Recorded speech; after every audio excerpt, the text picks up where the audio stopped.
Welcome to Kenton Teaches. Enjoy the video. You start by gathering tools and confirming access.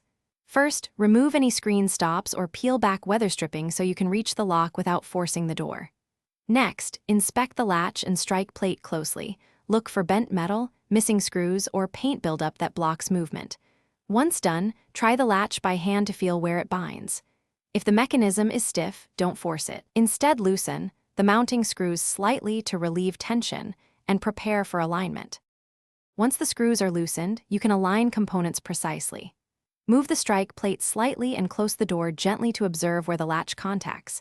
This shows the exact adjustment needed. Use thin shims or reposition the plate up, down, or deeper into the jamb so the latch enters without scraping. If metal rubs on metal, file the high spot on the strike plate. This creates clearance. Make incremental changes, test the latch after each tweak, and when it glides smoothly, snug the screws to secure the new position. You finish by tightening fasteners and lubricating the mechanism. Use graphite or silicone. Avoid oil that attracts dust. Test the lock through 10 full open-close cycles to confirm consistency. Do this at different pressures and speeds so you replicate real use.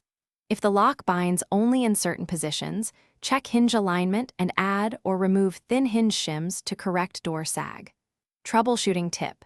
If problems persist after alignment and lubrication, replace the latch assembly, cheap, quick, and it removes internal wear as the root cause. Thanks for watching. Please subscribe if this video was helpful.